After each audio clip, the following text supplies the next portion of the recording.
నాదా క్రియేషన్స్ ప్రేక్షకులకు నమస్కారం. నేను మీ కొత్తపల్లి విశ్వనాథ్. ఇప్పుడున్న సంబంధాలన్నీ మానవ సంబంధాలన్నీ ఆర్థిక సంబంధాలే. అయితే డబ్బు అవసరమే. డబ్బు బ్రతకడానికి ఎంత అవసరమో అంత అవసరం, కానీ డబ్బే ప్రాధాన్యం కాదు. అయితే ఇప్పుడు డబ్బుకున్న విలువ, డబ్బుకిచ్చిన విలువ మనుషులకు ఇవ్వడం లేదు. మనిషే ప్రేమించుకోవట్లేదు, అభిమానించుకోవట్లేదు.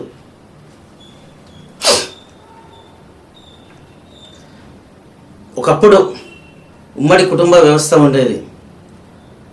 ఇప్పుడంతా చిన్న చిన్న కుటుంబాలే ఉన్నాయి. అంటారు చిన్న కుటుంబం చింతలు లేని కుటుంబం అని. సరే, మారుతున్న కాలానికి అనుగుణంగా లేక వాళ్ళ మనుషులు కలవలేక, అందరితో కలిసి ఉండలేక విడిపోయి వేరే కాపురం పెట్టుకుంటున్నారు. సరే, కొందరు అంటారు అన్నదమ్ములు ఎప్పటికైనా విడిపోవలసిందే అని. సరే, అన్నదమ్ములు విడిపోయినప్పటికీ కూడా వాళ్ళు అన్నదమ్ములాగా ఉండట్లేదు. చిన్నప్పుడు పుట్టగానే అన్నదమ్ములు, పెరుగుతూ బావమరుదులు అన్నట్టు పెరుగుతూ ఒక శత్రువులుగా ఉంటున్నారు. బావమరుదులన్నా సరదాగా ఉంటారు, ఇది మరీ ఘోరం. ఒకవేళ అన్నదమ్ములు పుట్టినప్పటి నుంచి కడవరకు ప్రేమతో ఆప్యాయతతో ఉన్నప్పటికీ తనవాడైనా తమ్ముడు తనవాడైనా వచ్చే భార్యల్లో ఉంటుంది. కానీ వచ్చే భార్యల వల్లనే ప్రాబ్లమ్స్ వస్తున్నాయి. అంటే అందరూ భార్యలు కాదు, కొందరు భార్యలు మీ తమ్ముడు ఎందుకు, మీ అన్న ఎందుకు అంటున్నారు. ఇండైరెక్ట్గా వాళ్ళు అన్నదమ్ముల మధ్య చిచ్చు పెడుతున్నారు. ఇది అయితే ఒక అన్నకు కానీ ఒక తమ్ముడికి కానీ పిల్లలు లేకపోతే, తమ్ముడి పిల్లల్ని కానీ అన్న తమ్ముడి పిల్లల్ని కానీ తమ్ముడు అన్న పిల్లల్ని కానీ తన పిల్లలా భావించడం లేదు. వాళ్ళని పెంచుకోవట్లేదు. పిల్లలు లేరు అని మానసిక బాధతో ఇదైపోతున్నారు. రాళ్లకు రప్పలకు మొక్కుతున్నారు. సరే, పిల్లలు ఉంటే సంతోషం, పిల్లలు లేకుంటే ఇంకా సంతోషం. మన ప్రయత్నాలు మనం చేస్తాం. కానీ అన్నదమ్ముల సంబంధాలకు విలువిచ్చి వాళ్ళ పిల్లల్ని తమ పిల్లలాగా చూసుకోవట్లేదు. ఇది ఇంకో విషయం ఏంటంటే, ఇప్పుడు ఒక అన్న కానీ ఒక తమ్ముడు కానీ వాళ్ళ ప్రాపర్టీ ఏదైనా భూములు ఏదైనా అమ్మితే దయచేసి మీ అన్నదమ్ములకు అమ్మండి ఇస్తారు. వాళ్ళు కూడా మార్కెట్ రేట్ ఇస్తారు. కానీ అన్నదమ్ములకు ఫస్ట్ ప్రయారిటీ ఇవ్వాలి. వాళ్ళు కొనుక్కునే స్తోమత లేక మేము కొనలేము, సరే నీకు ప్రాబ్లం ఉంది, ఎవరికైనా అమ్ముకో అంటే వేరే వాళ్ళకి అమ్ముకోవచ్చు, థర్డ్ పర్సన్కి. అట్లా అమ్ముకోవట్లేదు. ఇప్పుడు ఎగ్జాంపుల్, ఒక ఎకరం ల్యాండ్ ఉందనుకోండి, ఒక 10 లక్షలు అనుకోండి. వేరే వాళ్ళ మాట ఇది, బ్రోకర్ల మాట కానీ, డబ్బులు తినమరిగే కుక్కల మాట కానీ, ఊళ్ళో వాళ్ళ మాట వినే కానీ, ఇరుగు పొరుగు వాళ్ళ మాట విని కానీ మీ అన్నకి ఎందుకు అమ్ముకుంటావు, మీ తమ్ముడికి ఎందుకు అమ్ముకుంటావు? అదే బయట వాళ్ళకి అమ్ముకున్నావు అనుకో, 10 లక్షలు కాదు 11 లక్షలు వస్తాయి, 12 లక్షలు వస్తాయి. 1-2 లక్షల కకృతి పడి వేరే వాళ్ళకి అమ్ముకుంటున్నారు. సరే, వాళ్ళ అన్నకు కానీ తమ్ముడికి కానీ కొన్ని స్తోమత లేకుంటే అదే వేరే విషయం. ఇట్లా చేస్తున్నారు. ఇది చేయడం చాలా తప్పు. మీరు అనుకోవచ్చు ఎవరి ప్రాపర్టీ వాళ్ళ ఇష్టం, కరెక్టే, అమ్ముకోవచ్చు. ఇవి ఆలోచించట్లేదు. చాలా ఘోరాది ఘోరంగా ఉంది. తమ్ముడికి కష్టం వస్తే అన్నకు కష్టం వస్తే తమ్ముడు, ఒకరికొకరు ఆదుకోవట్లేదు, ఒకరికొకరు ఏమి చేయట్లేదు. చాలా బాధాకరమైన విషయం. ఇది కాదు, ఇంకో విషయం ఏంటంటే మన సంబంధాలకు అస్సలు విలువ ఇవ్వట్లేదు. ఒక అన్నయ్య పేదవాడు ఉండి, ఒక చెల్లె కానీ అక్క కానీ ధనవంతురాలు ఉండి, వాళ్ళకు మోపిల్లలు ఉంటారనుకో, అన్నయ్య తమ్ముడు పిల్లల్ని చేసుకోవట్లేదు. పిల్లల సంఖ్యలు పెట్టుకొని నూరంతా తిరిగినట్టు వేరే వాళ్ళ చోట వెతకడం, వేరే వాళ్ళని చేసుకోవడం, కాసులకు కకృతి పడి కట్నాలకు, డబ్బులకు, హోదాలకు. ఇప్పుడు ఎక్కడ ఉంది సంబంధాలు? చేసుకోవట్లేదు వాళ్ళని. దయచేసి చేసుకోండి, డబ్బే ప్రధానం కాదు. చేసుకోండి. అట్లా చేసుకోవట్లేదు. అట్లా చేసుకుంటే ఏమవుతుంది, వాళ్ళు వీళ్ళు బ్యాలెన్స్ సరిసమానం అవుతుంది.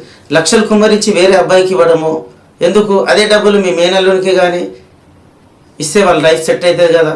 మీరు కూడా పేద మేనకోడలు అయినప్పటికీ చేసుకోండి, మరదల్ని చేసుకోండి. చేసుకోవట్లేదు. అట్లాగే ఈ సంబంధాలు దూరం అవుతున్నాయి. ఫస్ట్ జనరేషన్లోనే దూరం అవుతున్నాయి. ముందు చెప్పుకోవడానికి కూడా లేదు. వాళ్ళ ఆనవాళ్ళు కూడా కనిపించకుండా పోతున్నాయి. అసలు మీ దృష్టిలో ధనం అంటే ఏంది, డబ్బు అంటే ఏంది, అసలు ఐశ్వర్యం అంటే ఏందో తెలుసా? అప్పు లేకుండా ఉండటం, మంచి కొడుకు పుట్టడం, మంచి కోడలు పుట్టడం, బిడ్డ పుట్టడం, మంచి కోడలు రావడం, మంచి భార్య భర్త దొరకడం, ఏం లేకున్నా కూడా ఒకరినొకరు అర్థం చేసుకునే బంధాలు, అన్నదమ్ముల్లో అక్క చెల్లెళ్ళు ఉండడం కూడా ఐశ్వర్యంలో ఒక భాగమే. ఇదే ధనం అంటే. కాసులకు కకృతి పడుతున్నారు. Cheap mentality. ఇది అనిపిస్తుంది. అసలు ఘోరాతి ఘోరంగా ఉన్నది. చదువుకున్న వాళ్ళు కూడా ఇట్లాగే చేస్తున్నారు. చదువుకున్న వాడికన్నా చదువులేని వాళ్ళే బెస్ట్. చాలా ఘోరాతి ఘోరం అనిపిస్తుంది. ఇలా చెప్పుకుంటూ పోతే చాలా ఉన్నాయి. కొందరు నీతులు చెప్తుంటారు కానీ ఏమీ పాటించరు. చదువు సంస్కారం ఉందని చెప్పుకుంటున్నారు, ఓహో అంటున్నారు. అస్సలు డబ్బుకు ఇచ్చిన విలువ వాళ్ళ రక్త సంబంధికులకు విలువ ఇవ్వటం లేదు. అందరూ అట్లాగే తయారైపోయారు. దయచేసి మారండి. మానవ సంబంధాలు, రక్త సంబంధాలు అన్ని ఆర్థిక సంబంధాలు కాదని చెప్పండి. మీరు ఆర్థిక సంబంధాలుగా మారుస్తున్నారు. ఇంకో విషయం ఏంటంటే, అమ్మాయిలు కూడా వాళ్ళ గుంతమ్మ కోరికలతో వాళ్ళ స్థాయికి మించి ఏవేవో కోరికలు కోరుకొని వేరే ఎవరైతే అబ్బాయిలను వాళ్ళనే చేసుకుంటున్నారు. షాడిస్ట్లోకి బలైపోతున్నారు. అన్ని సమర్పించేసుకుంటున్నారు. అమ్మాయిల తల్లిదండ్రులే ఇండైరెక్ట్గా కారణం. సమర్థుడు సహృదయుడైన అబ్బాయికి ఇవ్వటం లేదు. ఇంకో విషయం ఏంటంటే, అబ్బాయి తల్లిదండ్రులు కూడా, అమ్మాయిలనే కాదు అబ్బాయి తల్లిదండ్రులు కూడా వాళ్ళకి ఎంత డబ్బు ఉన్నా ఏమున్నా, నలుగురు ముగ్గురు కొడుకులు ఉన్నా కూడా, డబ్బు ఉన్నా కూడా, ఎందుకు ఇంత డబ్బు ఉంది కదా, డబ్బు లేని అమ్మాయిని రూపవతి, గుణవతి, సౌందర్యవతి, సౌభాగ్యవతి వంటి లక్షణములు కలిగిన ఒక పేద అమ్మాయిని చేసుకోవట్లేదు. డబ్బులు అని. ఎందుకు మీ దగ్గర ఉంది కదా, పేద అమ్మాయిని చేసుకోవచ్చు కదా. డబ్బులే శాశ్వతమా? అంత చీప్ అంటే డబ్బుల కోసం ఏమైనా తింటారు, ఏమైనా చేస్తారా? అంటే అమ్మాయిలకు సిగ్గు లేదు, అబ్బాయిలకు సిగ్గు లేదు, అమ్మాయి తల్లిదండ్రులకు సిగ్గు లేదు, అబ్బాయి తల్లిదండ్రులకు సిగ్గు లేదు. వాళ్ళకు ఒకరికొకరు విలువ ఇవ్వట్లేదు. ఎంత చెప్పినా వేస్ట్. ఇవన్నీ పాటించి ఆలోచించి ఆచరిస్తే వాళ్ళ లైఫ్ బాగానే ఉంటుంది. లగ్జరీ లైఫ్ కావాలంటే దానికి తగ్గట్టుగా కృషి చేయాలి. ఉత్తమ సంపాదన ఉండాలి. అప్పుడు అనుభవించవచ్చు.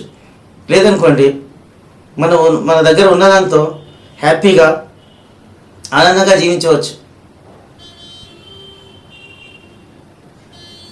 చాలా ఘోరం ఉంది, చాలా నీచం, చాలా పాపం.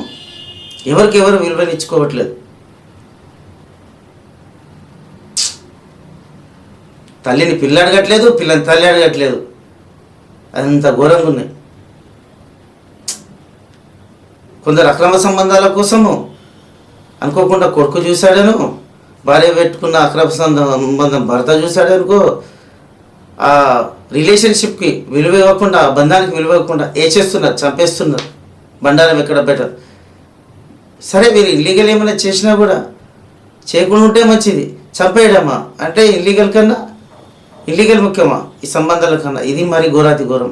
ఇలా చెప్పుకుంటూ పోతే మానవ సంబంధాలన్నీ మట్టి కలిసిపోతున్నాయి, మంట కలిసిపోతున్నవి. స్వార్థం, ఆర్థిక సంబంధాలు. అయినా మేము ఎంత చెప్పినా ఎవరు మారే పరిస్థితులు లేరు. ఎక్కడున్నది? ఏ చెప్పినా అది మీకు ఒక ఇబ్బందిగా అనిపించవచ్చు.